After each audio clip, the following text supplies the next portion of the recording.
So hi, everybody. Thank you for joining us. This event is hosted by Continuing Professional Studies here at Teachers College. So please visit them for more ongoing offerings. And the event is also supported by our new Digital Futures Institute. I'd like to thank our speaker, Sarah Chepkirui Creider. She received her doctorate here from Teachers College and is now a lecturer here at TC in Applied Linguistics and the Teaching of English to Speakers of Other Languages programs. And she works often with pre-service teachers entering the public school system. So we want to thank her for participating in this series of free webinars for educators and offering to present on this incredibly important topic of strategies for lowering anxiety in English language learners. And we also wanted to let you know that captioning is available for anyone who wants it using the controls at the bottom of your Zoom window. And we want to thank Emily for providing those captions. And with that, I'll turn it over to Sarah. Great. So welcome, everybody. Thank you so much for taking some time from your Friday afternoon to think about the state of mind of language learners. I want to thank everyone for inviting me and add my thanks to Emily. It's such important and skilled work to be doing the captioning, so thank you.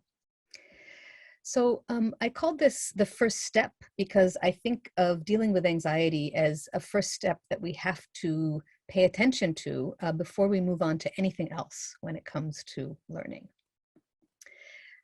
One of the strategies that I'm going to talk about has to do with clarity and making sure that people know what to expect. So with that in mind, I thought I would start with an agenda so that you have a sense of what to expect for the next hour that we're going to spend together. I'm going to talk a little bit about how we observe anxiety, what it looks like in our students, and also some of the effects that it can have on their behaviors, on their learning in general. Then I want to talk about what I think of as the balancing act, or the many balancing acts that are involved in our work as teachers or people who are part of school systems, and the ways that it can sometimes feel like we can't deal with anxiety in the way that we want to because of a variety of societal and institutional constraints. And I think it's really important just to acknowledge that. And then from that, I'm going to move into the bulk of the talk for today, which is some actual concrete strategies that I hope are actually possible from inside of the classroom or from inside of our interactions with students. So there's a lot of research on anxiety in the brain. I'm going to touch on a little bit of that in a moment. But I also want to encourage those of us who work with students to trust our own knowledge and our own instincts. We can usually tell when students are anxious. I will talk about some potentially hidden signs and also ask for you to share some of the signs that you use to know when your students are anxious. So I'm not a neuroscience scientist, and if anybody in the audience is a neuroscientist, please share your wisdom in the chat. Jump in and let us know what you know. But I do just want to share a few insights from my reading about this topic, because I think it's so important that it's worth all of us kind of educating ourselves about anxiety and our brains. And the thing I want to start with is a realization I had quite a few years ago. As a teacher, I talk a lot about movement. I mean that literally. Like, it's really important for us to move our bodies. It's important to think about our bodies in the room as teachers, and I'm going to touch on that a little bit later. So, if I say learning is a physical process, you might think that I meant literally students need to be up and around and moving, but I actually mean something more fundamental than that. What learning involves is literally changes in our brain and electrical signals in our brain, and that's physical. Like, our brain is actually moving or causing movement or causing electricity to move when we learn. And we want to keep that in mind when we realize that anxiety also has an impact on what's happening in the brain, and that can conflict with the physical process of learning. So one thing that researchers have found is that anxiety may lead to our brains being particularly sensitive to outside stimuli. So to things we hear, things we see, things we smell. And, if we imagine ourselves back as prehistoric people, which is, the root of a kind of basic human instinct like fear, that comes from our times, from prehistoric times, right? And if we imagine we're in the wild and we're in a situation that's dangerous, it would be really useful to be extra attentive to like that little noise in the corner that might be a lion trying to sneak up on us, right? So this kind of sensitivity, it has an important, useful basis, but it may not be that useful in the classroom, where if I'm already anxious and I suddenly am extra attentive to like the rustling of papers from a student 3 desks over, or the smell of the cleaning fluid that someone used when they cleaned out the class yesterday, or all of the different kinds of input that come into us in the classroom, that can be just plain distracting. And we want to be aware of the fact that physical anxiety can cause that kind of heightened sensitivity. And a related issue is that when students are anxious, it may be not possible, or more difficult for them to focus their attention.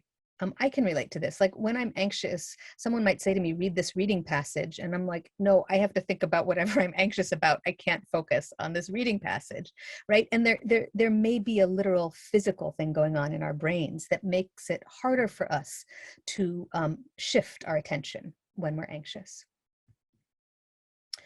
Finally, 2 points that are particularly related to language learning. It can be difficult to take in new information. Obviously, that has to do with all learning, but those of us who work with language know that the process of learning a language is taking in new information, new pieces of language, right? That can be difficult when we're anxious. And it may be that it's difficult for our brains to take new information and kind of shunt it to the parts of our brains that deal with memory when we're anxious. That also, of course, has major implications for language learners. So I just have a few references that are going to be on this slide and on the recording. There's a lot of research out there on anxiety in the brain, and I certainly encourage anyone who is interested in this subject to dig into that research a little bit. Okay, but you know, as teachers, it's not like our students have little electrodes attached to their brains, I hope, and we're watching the electrical signals coming out, right? We have to figure out other ways to understand what's happening when they're anxious. And here I want to talk about what I think of as one of the primary skills and primary tools that we can use as teachers, and that's close observation. And I'm actually going to be talking about that again in a different way later in this talk. But for now, let's talk a little bit about the kind of observation that can be really helpful when we're trying to pinpoint anxiety in our students. So the first thing that we might look for, of course, are physical cues. So maybe we see a student and their shoulders are up to here, right? Or they look really tense. Sometimes I like to listen for the quality of student voices. And when you hear a student kind of answering everything with a little upturn, like, is it maybe this? That's probably a sign that anxiety is going on, right? So that's, I think, the quickest signal, or perhaps one of the most obvious signals, these physical cues. We also want to think about silence. And what I love about talking about silence, which sounds sort of strange to talk about silence, but is that it's very contextual. Silence can have so many different meanings. Sometimes it's beautiful and it's a sign that a student is thinking. And what would we want more of than our students to be thinking? And we can just treasure that silence and make space for it. Sometimes, if we're working with language learners, they may be going through what we sometimes call the silent period, where they can understand a lot of the new language, but they can't yet produce new language. And that's also something for us to be aware of and understand, and not necessarily push a student through. But sometimes when a student is silent, it's a sign that they're frozen in anxiety. And if that's what's going on, that's a moment for us to step in and offer more scaffolding and more support. So how do we know what kind of silence it is? We have to use our observation skills. We have to look at the other clues that are around us. We have to think about the context, and also think about what we know about that particular student, and that human being, and how do they respond when they're anxious.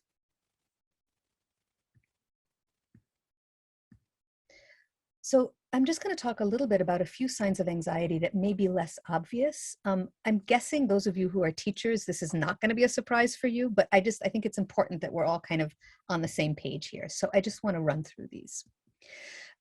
As I mentioned earlier, a student who is distractible and can't concentrate may very well be a student who's anxious. And I'm going to tell a tiny story about that in a few moments. Okay, so emotion is a big word. We're all, I think, basically experiencing emotions all the time. But what I mean here is that sometimes we can see a student who's expressing a lot of anger, or maybe they're crying a lot. And they may actually be angry. They may be experiencing a lot of grief. And this may be how they express and work through anxiety. So we want to not make assumptions about what's behind the emotions that students are expressing, but really try to figure it out. So this is one of my favorites.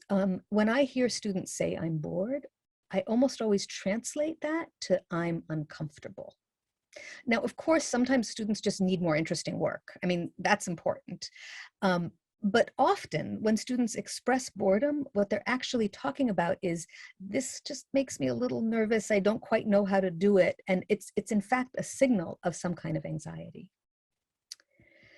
Similarly, and this is one that's hard for me as a teacher, we sometimes have students who are they're not with us. Maybe they're looking down, maybe they're kind of hunched over, they never talk, they don't join in. And for me, I think, what am I doing wrong as a teacher? Or what's the matter with that student? And sometimes what's going on is that the student is really anxious, and they handle that anxiety by just stepping out, by disengaging. And then on the other end of the spectrum, we have the student, and this is also probably familiar, like before you even finish talking, they've raised their hand in the air. They always have something to say. They're just like really quick. They're flying out with wild guesses. And that kind of speed and intensity can also have to do with anxiety. So again, I think the takeaway here is not making assumptions, but really observing closely and asking ourselves what lies behind some of the behaviors that we may see in our students. So what I've been talking about so far, it really relates to all students. And I think most of what I'm going to be talking about today relates to all students. But I want to just share some of the reasons that I think this is especially important for our language learners. So first of all, and most fundamentally, I believe that we need to be real about the very real reasons for fear and anxiety that our students may be facing. So to be an immigrant in our culture right now, to be a person of color in our culture right now, to be someone who speaks a language other than English in our society and culture right now, all of these can be literally dangerous. And these are experiences that our students are living in the midst of. So I wouldn't even call this anxiety, I would call this fear. And I think it's very real, and it's something that we need to be aware of as part of what our students bring with them into our classroom. We also want to be aware of potential past traumas that our students have experienced. I think here of a story a colleague of mine told of a young boy who was about 9 or 10 and was brand new in a school. And the teachers in the school came to the administrators and said, this child needs to be evaluated. He has a learning disability. There's something, he has some kind of attention issue, and there's something wrong here. So my colleague, who's a Spanish speaker, then met with the child's family. And it turned out that this is what had happened. The child had been sent across the border into the United States because where he was living with his family was dangerous. His life was in danger. And he was sent to live with an aunt and uncle. But somehow in transit, he got lost and he disappeared for 2 weeks. And finally, some adult found him and found a piece of paper with the phone number of his aunt and uncle and reunited the family. Within a week of being reunited, he was in a brand new school. Well, lo and behold, he went into a classroom and he couldn't sit down. He was wandering around the room, looking out the window, touching things. And the teachers, not knowing his story, assumed that there was something wrong with how he was processing information, that there was a learning issue. And what was really happening was that this is a child who had just lived through, for me as a parent, kind of unbelievable trauma, right? So that's, I think, something else that it's really important for us to be aware of, particularly those of us who work with immigrant children, although of course any child who walks into a classroom may be bringing with them trauma that we are not aware of. For language learners, then, we have a few additional factors. So one of the ways that we deal with fear as humans is we talk about it. But if nobody speaks my language, I can't talk about it. And that will only add to my anxiety, right? So it's like an additional layer of difficulty for language learners. And then as students start to be able to express themselves, they often go through a phase, express themselves in a new language, where they don't have the language to express the full complexity of their thinking. So you have a child who has these like incredibly complicated, important, beautiful ideas and can't get them out, you know? And that can lead to people feeling like, oh, I must sound, in quotes, stupid. And that feeling in and of itself, of course, can lead to anxiety. So at the same time as there are sort of extra layers for reasons for fear and anxiety for language learners, and one that I didn't add to the slide is language learners are often maybe can be isolated, they can be bullied, and that's something that we need to be very aware of as administrators and teachers. At the same time as we have these extra layers, anxiety can be particularly detrimental to language learners. So I've talked about attention, I've talked about memory, but we also want to keep in mind that one of the results of anxiety can be that students are unwilling to talk. So if a student is being silenced by anxiety, it means that they're not having opportunities to use language in ways that are going to help them learn language. So it's a cycle that can be particularly detrimental for our language learners. And this is why I'm so grateful that you all are here today. And this is why I think that this topic is so crucial for those of us who work with multilingual students. So I want to take a minute and I would love to hear from you. And it looks to me like there are some chats that have already come in. So, but what I would like to hear is those of you who work with students, and whether it's as a teacher, as an administrator, as a parent, as an aunt, what do you see when students are anxious? What do your students do? What do they say? What don't they do? What don't they say? So if you could just write a few words into the chat box, that would be amazing. Yes, Brandy, does everyone see that? Asking to go to the bathroom a lot. Mm-hmm. These are exactly, so avoiding eye contact. Yes, getting angry and agitated, freezing. Fidgeting is one that I didn't mention, and I think that's a big one. Oh, wetting their pants, yes. Yeah, and not even coming to school. That's like the far end of that disengagement. Oh, see, I knew that you all would have more. Oh, Sandra, one of your students finally spoke today. That's beautiful. And he's scared. Yeah, trying to avoid interaction. Oh, this is going to make me weep. This is so beautiful. Turning their cameras away. I've seen a lot of that this year also. Mm-hmm. Shaking. Yeah. Yeah, so in a sense, there's this whole spectrum that ranges from kind of not being there to acting out in all different kinds of ways, including crying, getting angry, getting agitated. And so much of this has to do with anxiety, as you all know. Yeah, and Sandra, the silent transition, do you mean the silent period, like as they're learning? Mm-hmm. A quiet voice. Yes. Yeah, I think it's important for us to know as language teachers, and I think many of you do know, that that's actually a normal part of the language learning process. But what we need to figure out is whether that's what's going on or anxiety is what's going on, or are the two working together? And the student is kind of staying in that state longer than they might need to because of anxiety. All right, thank you all so much. Please feel free to keep adding things into the chat. When I can, I will take a look, and also you can be interacting with each other, because the more that this is a conversation, I think the more fun it's going to be, and the more helpful for all of us. All right, so we've talked about what anxiety can look like and how damaging it can be.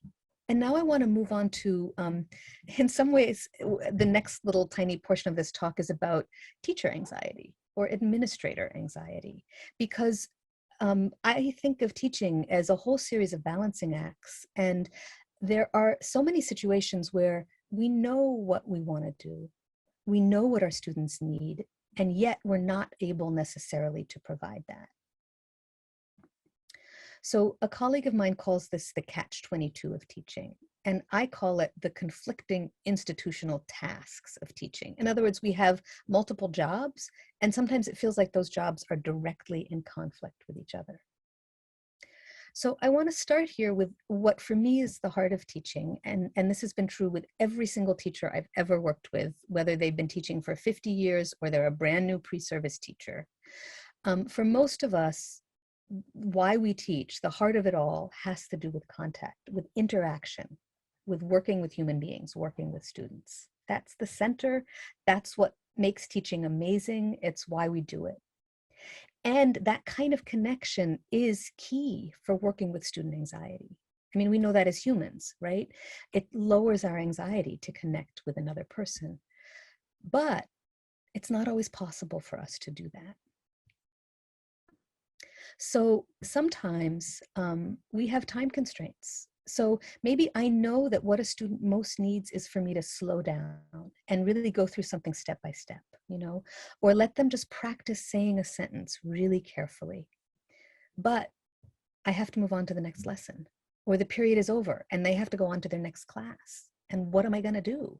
Like, this is a time constraint in teaching.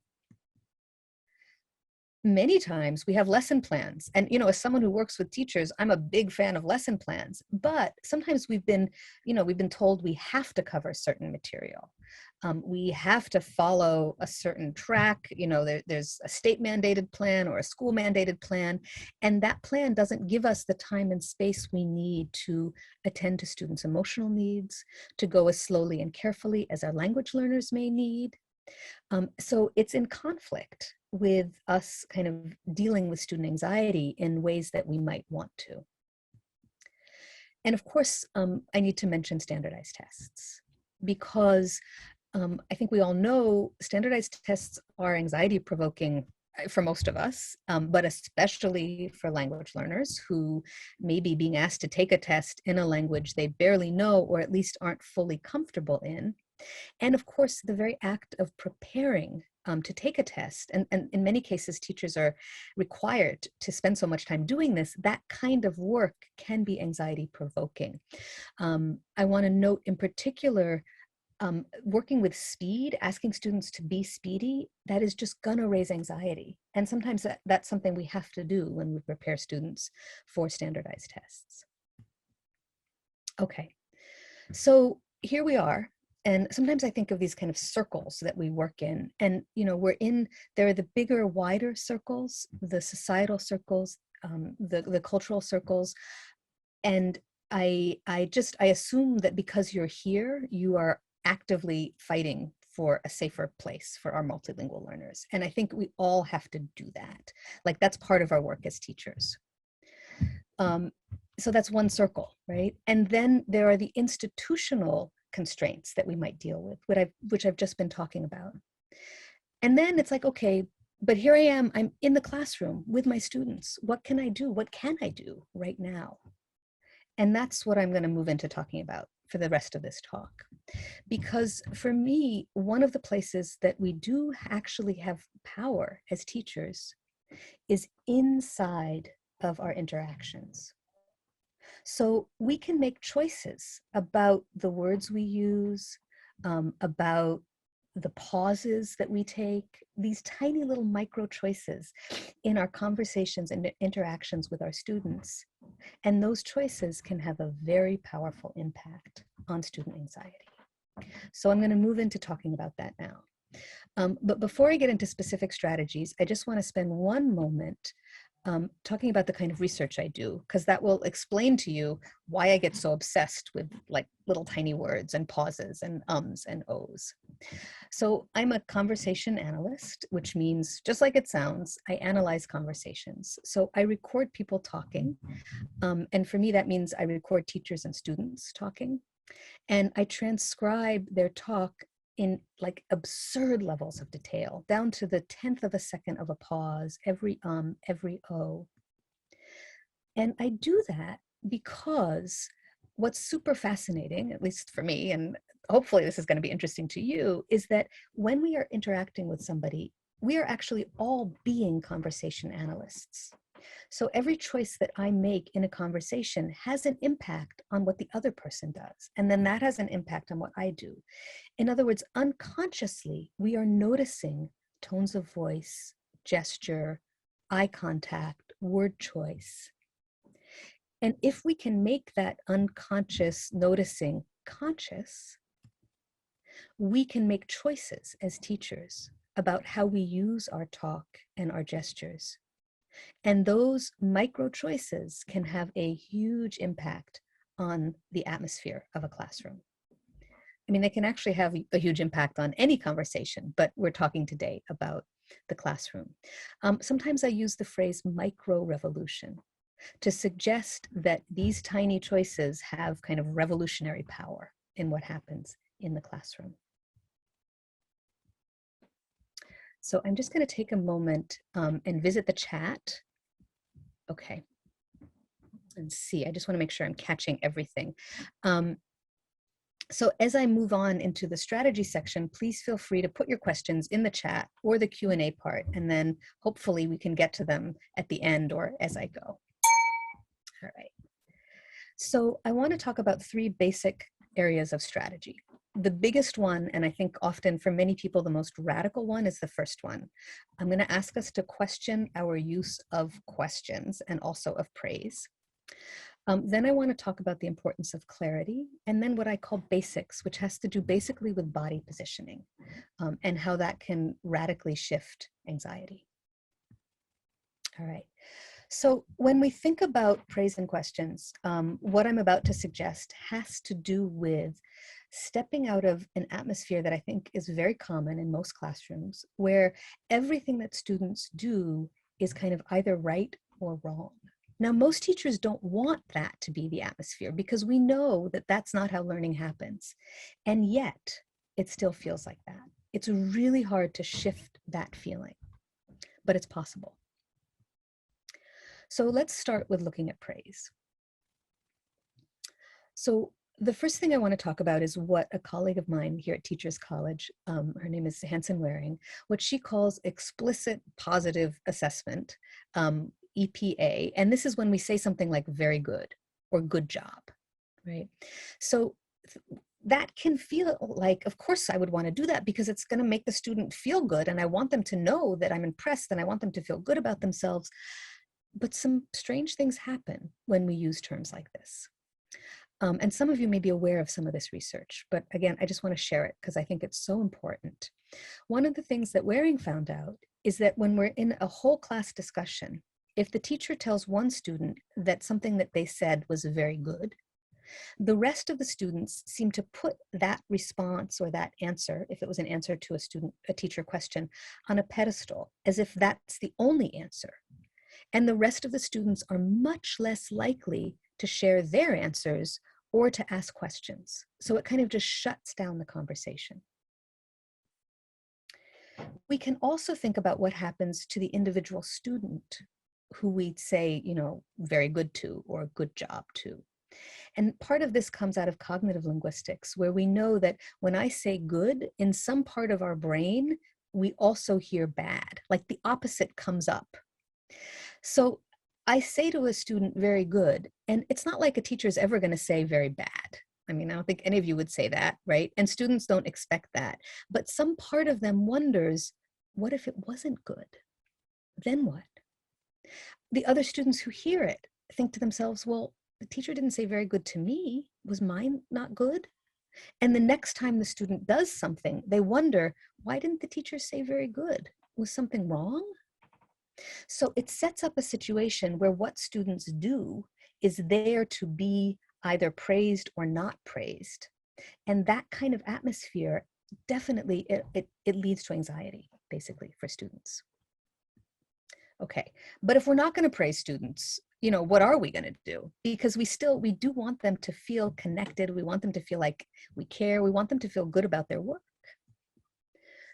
So the first thing goes all the way back to the beginning of this talk when I was talking about observation, and that is noticing. Noticing is a skill that we can use to gather information about students, but we can also explicitly notice. And it's a really beautiful teaching tool. I might say, oh, I noticed that you drew a picture of a really big tree. That reminds me of a tree I had in my yard when I was a kid. I might say, I noticed that the introduction to your essay really helped me understand what the rest of the essay was going to be about, right? So I'm not saying good or bad. I'm just describing what I notice. But that kind of engagement is for students really powerful. It makes them feel seen, which is, I think, in many ways, what we're actually looking for when we praise students. We can also just connect with students. This is one of the things that I find so difficult about online teaching, although I've seen teachers get around this beautifully. But those moments before and after a class when a teacher just checks in, says, how are you doing? They talk about the weekend or the weather. That kind of connection also allows the student to feel like the teacher sees them, like the teacher knows them, like the teacher likes them. And that emotional state, I think, is basically what we're going for with praise. And then finally, we can just respond to students. This relates to noticing, but we might just say, wow, that piece of writing was really moving to me. And we can just share our response in a very human way. And again, that's actually has much more impact than something like very good or good job. And it's much less likely to set up this good versus bad paradigm, which leads to anxiety. One other little phrase that I don't have on the PowerPoint, but that is super useful is we did it. So like if I've been working really hard with a student and we finally accomplished something, instead of saying good job, I can say we did it. And I'm focusing on the hard work and on the fact that it was a joint effort. And believe it or not, that switch is going to be much less anxiety provoking. So we did it is less likely to create a kind of anxious atmosphere than good job. All right, now we get to the big ones. So I have seen research that suggests that something like 80% of what many teachers do in most Western classrooms, of what they say, is in the form of a question. Okay, that's a lot of questions. We are assessed on the quality of our questions as teachers. We are trained to ask different kinds of questions. There are books on questions. There are rubrics about questions. There's like, it can almost feel like I'm a teacher, so I ask questions. But I'd like to invite you to question the use of questions in the classroom. And I want to explain why. The first big idea here is that questions feel like tests. So even when we think we're asking a question where we really want to know what the student thinks about something, for the student, it feels like, am I going to say the right thing? Right? And sometimes also as teachers, we set up these situations where I might say to the student, like, why do you think the main character made that choice? Okay, that sounds like I'm asking for their opinion, but actually, I know the answer that I want them to give. And that's a stressful scenario for a student because then they're in this position of like, well, what does the teacher want? Is this what they want? Is this what they want? And the other thing to keep in mind with questions is that they set up a situation where everything that a student says is in the form of a response. And in most classroom settings, it's a response that is going to get feedback from the teacher. So in other words, it's not about students engaging with the material. It's about students trying to figure out what the teacher wants. And that is inherently anxiety provoking. So I'm not saying to never ask questions. You know, a beautiful question can be a beautiful thing in the right moment. But there are many situations where we think we need to ask questions and we might have another choice. And if we stop relying on questions, we can radically shift classroom atmosphere. But it's not easy to do because, at least for most of us, because they come so naturally. It's just like what teachers are doing. It's what we're trained to do. And so I think it's helpful for us to ask why we're asking questions in the first place, right? So one of the reasons is that we want to figure out what students know, right? So in that sense, a question might be a test. But there are a couple things to keep in mind. If we think about questions for assessment, they're not actually that useful because first of all, they can raise anxiety and anxiety can prevent students from sharing what they actually know. So I don't know if a student doesn't know the answer or if they're just anxious. In addition, if I ask a question to the whole class, only one person gets to answer in most situations. So I actually have no idea what the rest of the class thinks or what they know. So if I want to figure out what's going on with students, a different strategy is probably better than a question, right? We also ask questions for what I think of as a really beautiful and important reason, which is we want to hear student voices. You know, we want our students to be participating in the classroom. I mean, this is like, again, a natural human instinct and a teacher instinct. The thing is, a question may not be our best bet for doing this. Again, one of the main reasons is that when a teacher asks a question, only one student gets to answer. But also, we're setting up a situation where students aren't participating like out of interest in the material. They're not sort of sharing what they want to talk about. They are only trying to figure out exactly what the teacher is looking for. So it's really helpful for us to sort of ask ourselves when we're thinking about questions, why am I asking this question? And is this the best choice I have in this moment? It might be, but it might not be. So again, when I'm thinking about a classroom, what I'm looking for is student engagement. I want students to be engaged with the material, with the content, with the language, rather than thinking about what's the right answer and what does this teacher want from me right now. Okay, so that's the big takeaway from this section. The idea that by really being careful about how we use praise and how we use questions, we can create an atmosphere where students are more likely to be engaged with learning, with material, and less likely to be anxious about getting it right. All right, so I'm just going to move on to a few more big ideas here, and then we'll have some time for questions at the end. So as I said early on, clarity helps a lot with anxiety. So when students don't know what's going on, and this is, of course, is a big issue for language learners, they can feel anxious. I mean, we can all relate to this, right? So I want to just offer two tools that I use to help students kind of understand what's happening in the classroom. And I call these tools framing and focusing. So the first one is framing, and this is something that I would do at the outset of a new activity. And basically all it is to say to students, this is what we're going to be doing, right? And what this does is it gives students, and especially language learners, kind of something to hold on to. I think of it like it's a rope that's going to help them get across the bridge of the activity. So, I mean, like literally, we are going to be talking about the characters in this book. We are going to be learning how to agree and disagree with each other. We are going to be thinking about the numbers that add up to 8. We are going to be watching water move, like in a science experiment, what students are going to be doing. And I want to clarify, this is not the same as an objective. Objectives are often very abstract for students. And the objective is like, at the end of this, you will be able to do this. That is not necessarily going to help them understand actually what actions they're going to be engaged in during an activity. Right? And the one thing about framing is that when we're working about language with language learners, of course, we want to make sure that the language we use is language that they can understand. So we may need to plan ahead of time a framing statement for a new activity, especially if we're working with more beginning level language learners.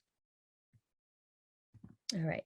So once we've given students a frame, we can help them focus. And I spoke earlier about the ways that anxiety can prevent students from focusing. And along with anxiety, we want to keep in mind that many classrooms are they're crowded. There are a lot of students, there are a lot of words, there are things on the walls, there are posters, bells are ringing, there's just a lot going on. And for language learners in particular, it can be very hard to figure out like what's important. Where do I need to put my focus?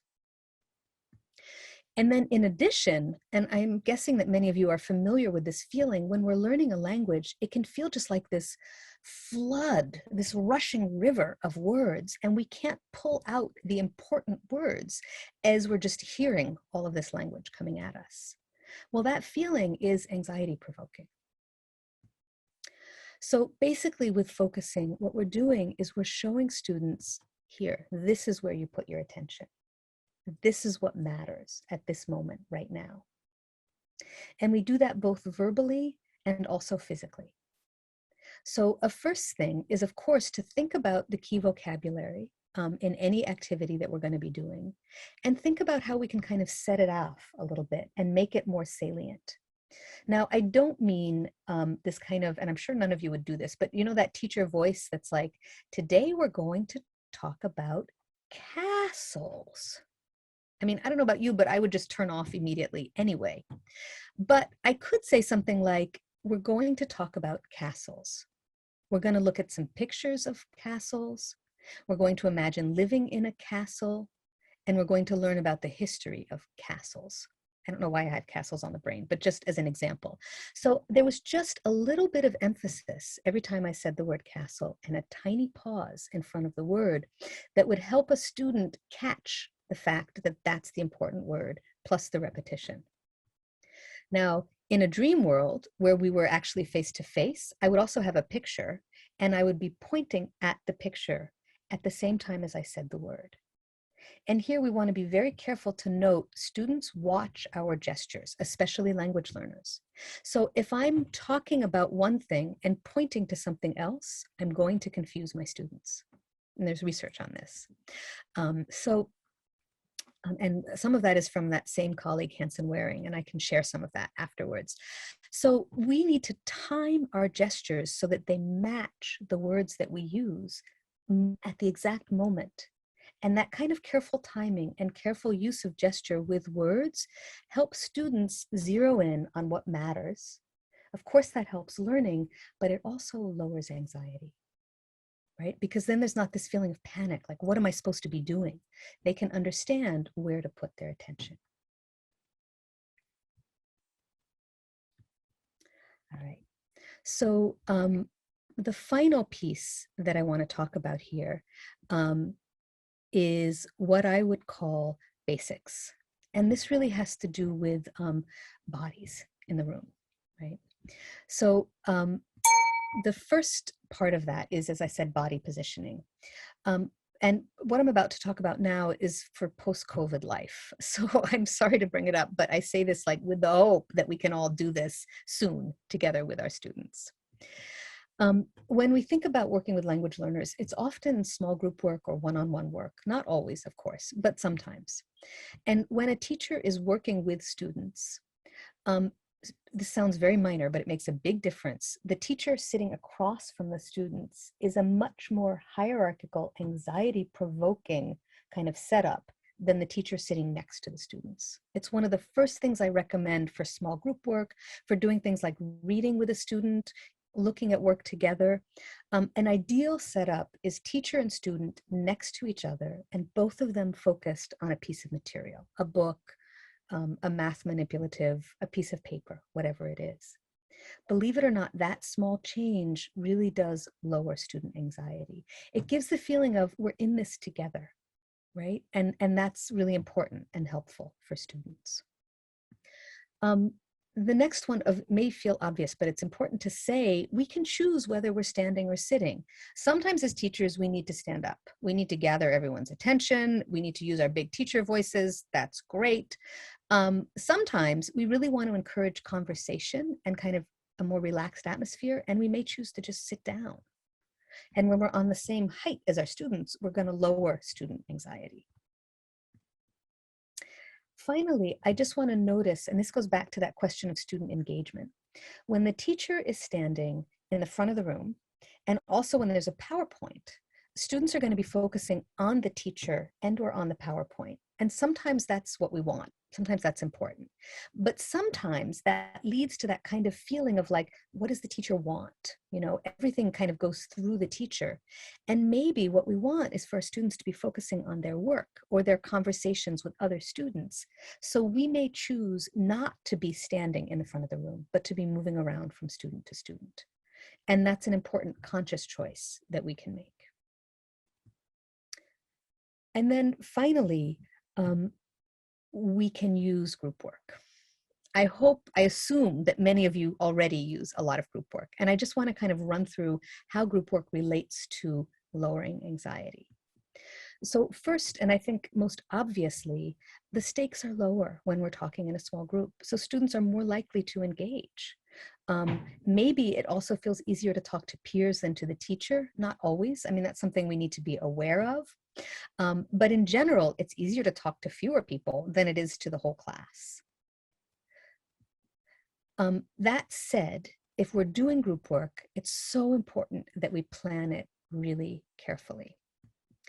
So I'm sure we're all familiar with having students get in a group and one student kind of takes over and another student or other students just sit back and don't do anything, right? So we have to kind of plan out exactly what students are going to do. I strongly recommend giving students roles when we do group work, and also asking ourselves, do my language learners have the linguistic tools they need? So like if they're playing a game together, can they say, it's my turn, it's your turn?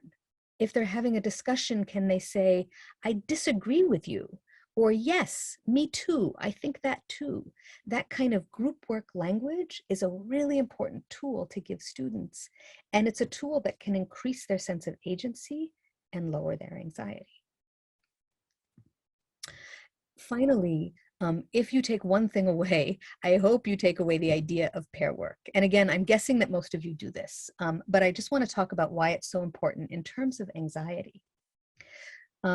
Language learners need time to rehearse, and they need time to think through what they're going to say. So if you're tempted to ask a whole class question, and as I said earlier, I hope that you will question that choice, but if you do need to ask a whole class question, at the very least, if you possibly can, have your students do the thing of talking, you know, some people say talk to your elbow partner, think, pair, share, turn and talk to the person next to you, give them a chance to rehearse it. Not only does that mean that they are more likely to participate and less likely to be anxious, this also goes back to why we ask questions, because we want to hear student voices. When we do something like pair work, every single student in the class gets to talk, gets to engage, gets to try out the language. That's a really powerful use of student voices, much more than a question where one or at best 2 or 3 students respond. So I'm going to stop here. I feel like I've said a lot, and I'm looking forward to your questions. I just want to note one last piece of this puzzle, and I invite questions or thoughts about this, which is that, you know, teaching is powerful, teaching is intense, and I think we also need to acknowledge anxiety that we feel as teachers and work with our own anxiety, that's part of how we respond to student anxiety. So I'm going to pause here, and I look forward to your questions. You are welcome to put them in the chat, but also ask them in the Q&A. Okay, and I see some questions. So Ryan asks how much prior trauma contributes to anxiety, and an enormous amount. You know, I mean, of course, each individual is different. And I think one of the things we know about trauma is different people experience events in different ways. So something that might be very traumatic to me might affect someone else less, and vice versa. So this is really about noticing our individual students and, again, not making assumptions. Alec asks for advice about how to talk to an administrator doing an observation about a student who might want to communicate over the chat. Okay, that's a big one, Alec. And I don't know if you're still here, Alec, is the student a language learner? I don't know if you're here or getting this question. Maybe not. Okay, so I think it can be really helpful, yes, okay, to share with administrators some of what we know as teachers of language learners about language learning and anxiety, and explain that it is very common for language learners to go through periods where they don't necessarily want to talk verbally, and that part of our job is to encourage them to engage with the material and with each other in as many different ways as possible. So I would really rely on your expertise as a teacher in talking to the administrator, and talking explicitly about student anxiety and the ways that you are working with it. Aline asks about having students praise each other. That's a beauty. So I would say yes and no. I sometimes have students ask each other questions instead of me asking the question, because I think that's less intense than the teacher asking a question. And the same is probably true about students praising each other. But it's still a situation where what's happening is we're setting up a situation where a student responds to something and then gets told whether or not that response was good or bad. Right? And that is in and of itself sets up this right-wrong scenario. So my personal preference would be to have students respond to each other, like actually respond to the content of what they said, as opposed to praising each other. But again, I think these are all personal choices. I'm just trying to offer some tools that you can all have in your teacher toolboxes for working with anxiety. Okay, thanks, Eileen. What else? And if you all have strategies for working with anxiety, I would love to hear them. Okay, Laura. Yes, this is huge. I don't know if everyone can see. Laura asks, in this season of tests, including 3 days of a NISA tips for reducing student and teacher anxiety in the lead-in for these tests. So one thing that I think is really important is talking explicitly to students about anxiety and about test taking. So to be really honest about it, you know, to kind of say, we have to do this, and I know this can make us anxious, and this is why we're doing it, and these are the strategies that I'm going to offer you, and kind of name it, say it out loud, talk about it. That's one thing. There are kind of the basic physical techniques for dealing with anxiety that I didn't mention because I think most of us know them, but it really helps to offer students things like, let's take a deep breath together. Sandra, yes, see, you're on it. You're already doing that. Exactly. Kind of most basic, like for me, it's like, can I feel my feet on the floor? Can I notice one thing in my physical environment? And can I take one breath? Just very small steps that we can offer students as we talk explicitly about anxiety.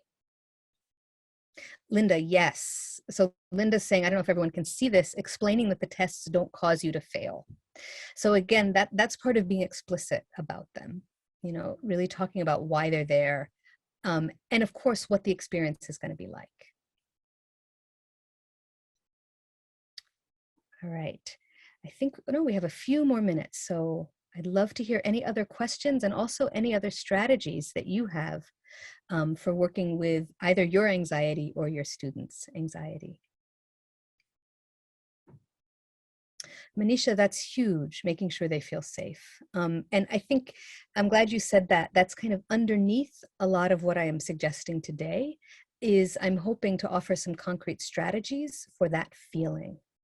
That's exactly it. You know, if especially the world can feel frightening, can they feel safe in our classroom?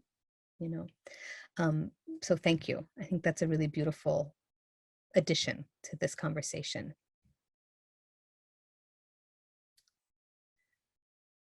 So, okay, let's see. Alex wonders how to explain to an administrator that a student might feel anxious talking on the microphone. So it might be helpful to talk to the administrator about the way that language learning, so first of all, an acknowledgement that language learning takes time. I find administrators aren't always aware of the many years that it is, and there's research on this, that it takes students to develop full competency in a language. That's one piece. And we can also talk about the ways that different aspects of language learning develop at different rates. So speaking and writing don't develop at the same time. And what you might have is a student who is more advanced or more comfortable writing and less advanced or less comfortable speaking. And our goal is to have the student interacting and connecting with the material, right? So if the way that they can do that is via writing, then that's what we want to encourage. And yes, Sandra, indeed, what we really want to do is build their confidence and build their trust. And that might mean letting them participate in the way that works for them. If we force a student to speak, what pretty much always happens is we will shut them down. So it's not going to actually help the student to force them to use the microphone.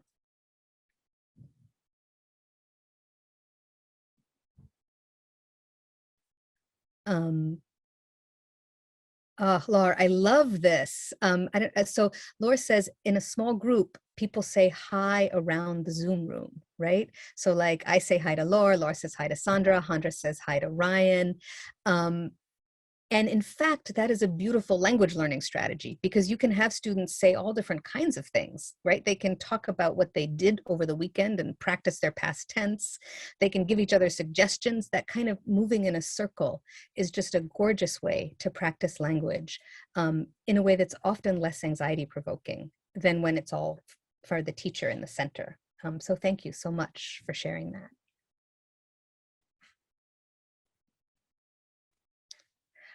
I also want to, thank you, Alec. I wanted to conclude with that idea, again, with the idea of working with our own anxiety. And I think most of all, with a big sense of gratitude to all of you. Thank you for being here. But even more than that, I just deeply thank you for the work that you do with language learners. The fact that you took this hour to be here is amazing in and of itself, and I think it's so important to acknowledge the amount of work that teachers do to make a safe space, as one of you said, for our language learners. So my biggest thanks for all of the work that you do. It really matters.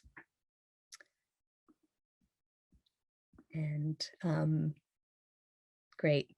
Thank you so much for coming. Oh, Alec asks if there's a book, and yes, I have a book that just came out with my colleague Hanson Waring, and we're going to be sending you some information about that book. It's not about anxiety, but it is about micro choices. You can find me at Teachers College. Please feel free to be in touch via email if you have strategies and questions. As you can tell, this topic matters a lot to me, so I would love to be in touch about it. And Joe, is there anything final that we need to say as we finish up? Thank you to everybody for being here, and thank you so much for doing this great presentation. We really appreciate it, Sarah, and I can tell that the participants have been super appreciative as well. And a few people have asked about the recording, so we are planning on sending that out. It'll come out hopefully within about a week or so after today, and we'll send it by email. So great.